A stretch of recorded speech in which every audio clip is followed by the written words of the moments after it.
Hey everyone, welcome back to this chess video. So in this video I want to explain why this queen move is not so good for black, and also why white should not be playing a move like bishop g5. I think that's actually the wrong plan, even though a lot of players are taught that they should be attacking the enemy queen when they bring it out early, but not necessarily is that always the best way to punish it. So in this video I'd like to show a better way that you can actually take advantage of this and know the difference of when you should actually be doing what I'm about to teach in this video and the more conventional approach of just simply attacking the queen, and letting it help your development. Okay, so with that being said, let's go back to the original position here because I kind of want to show like a sample of how this exact position could come up in a game. So something like this could happen with something like e4, e5. We could have knight f3, knight, and then normally we'd have knight c6 here would be a better move. But here, maybe black has played their queen out very early, and, white could also make the same flaw. They could do the same with their queen to f3 or like queen b3 or other silly moves that sometimes they can bring out their queen really early. Generally speaking, it's a bad idea to bring your queen out very early in the game because this is the most valuable piece that you have other than your king. And because of that, it's very vulnerable to being kicked around by all of the other pieces that have less value. Your knights could, come in, kick the queen. Your bishops could come in, kick the queen. Really pretty much everything, especially the pawns. And generally speaking, the queen wants to come out later when it has a better idea where it'll be better placed in the game, and when more things are traded off so it's not in so much danger getting trapped or kicked around. So here, like queen f6 is not really a good move because it brings out the queen too early. There's also one other big problem here, and that problem is this square actually belongs to the knight. Really, the knight belongs on f6, not the queen. And generally speaking, these four squares here will belong to each side knights. White will generally want their knights on f3 and c3, and black will generally want their knights on f6 and c6. And this is simply because they are more active from those squares and they help control the center. Like white, for example, here, this knight, it's controlling two squares in the center. If I were to develop this knight to, say, e2, I'm only controlling one of these four central squares. And so because of that, you just generally want to be a little more active and not as passive in your position. But let's continue. Let's say white plays bishop to c4 and just plays like normal opening principles. Now, not necessarily will all these be the best moves for each side, but I'm trying to show what could happen in a very practical game, especially if both players play fairly solid other than this queen move, which, we're going to show how to take advantage of. So now let's say that black develops. Let's say we play d3, maybe trying to improve our bishop next. Say the opponent plays d6, and now here comes this common mistake from a lot of beginners.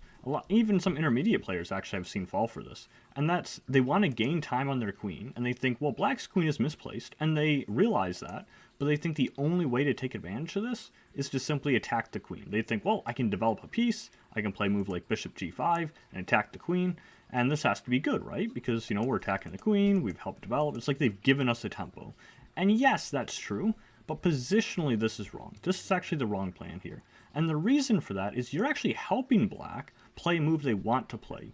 See, in this case, the queen actually should move. Like for black, they really want to move this queen. And if you attack their queen with a piece, then you're helping them to play a move like queen to g6, and black is fine. They've now cleared the f6 square for their knight, and perhaps long term they could play something like knight to f6. So that's actually helping our opponent. We don't really want to do that. So what would be better here is in this position, instead of trying to kick the queen, because the queen is misplaced and because it's taking away this square for the knight, white should just actually ignore it. They should just keep developing, keep playing normal opening principles, and I really like the move here to just play knight c3 and keep developing. Maybe long term we'll play knight d5 and kick the queen, but for the most part, I kind of like this knight being exactly here where it's at on c3. And again, this is a strong square which will help control a lot of the center. So even if I'm not playing knight d5 right away, even just sitting here on c3, this is a really good square for my knight. Similarly, if I want to be developing pieces, I might also just castle. Castling is also a really good alternative here. And for the most part, I just ignore this. And so why do I ignore the queen? I ignore it because if both sides keep developing, if white plays really good developing moves, if black plays really good developing moves, eventually we're going to get to a point where white will have everything developed and black will have one thing they want to develop, their knight. And they're not going to be able to because their queen is in the way.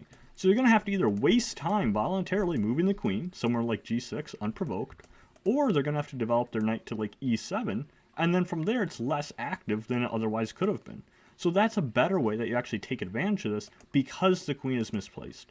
Now let me show a different position which has a different approach, and you'll kind of see what the comparison and difference in those positions are.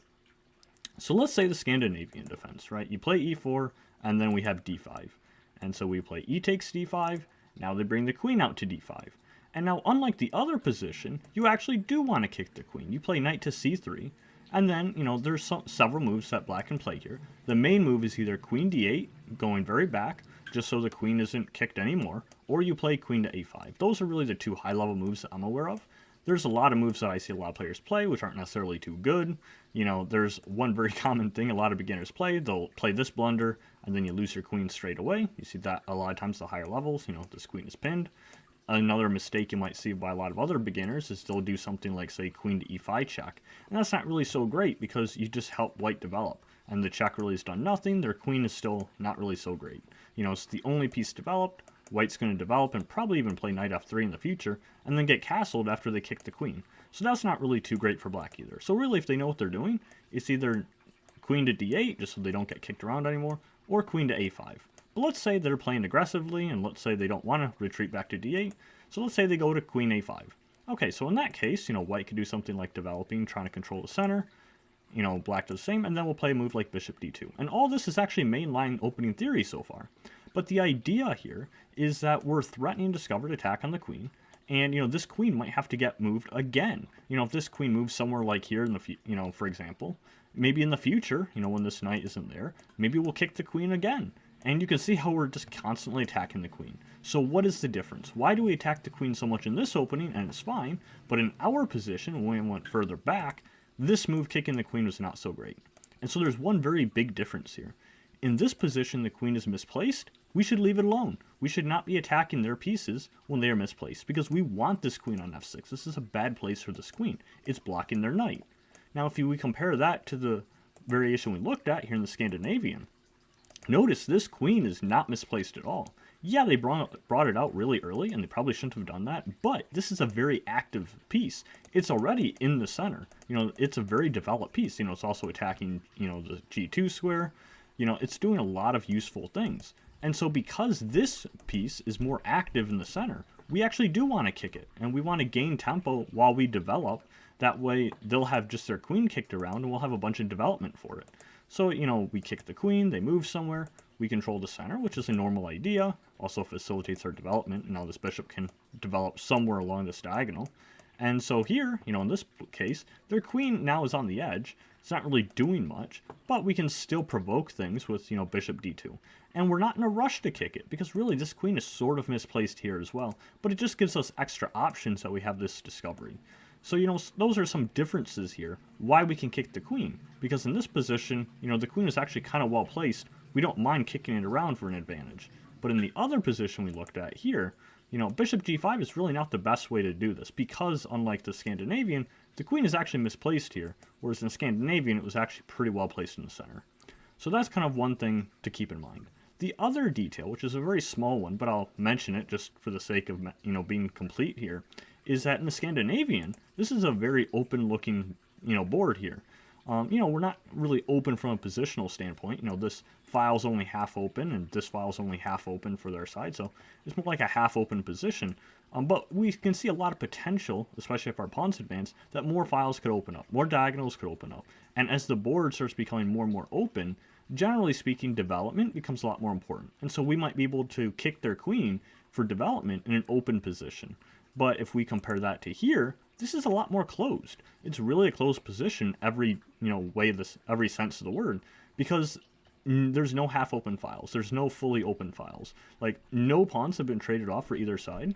And so here, development is not as important as an open position. It's still needed. You still want to develop. You still want a castle, but it's not as valued. So here, a move like bishop g5, I think is just actually the wrong plan. And if we notice, that actually gives back the advantage. White is just equal now. Whereas before, if we were to go back, we're up over half a pawn if we play something like knight c3. You'll let the engine run a little bit, and then it'll, as it goes deeper, it'll go up between like 0.4 and plus 0.6, I believe. So it's at least half a pawn or more that you're better if you just keep developing, because eventually this queen will want to leave, so we don't want to provoke it into leaving by kicking the queen. So I hope that was a little instructional thing for everyone. Hope this video was helpful, and because of that, I will see you in the next chess video.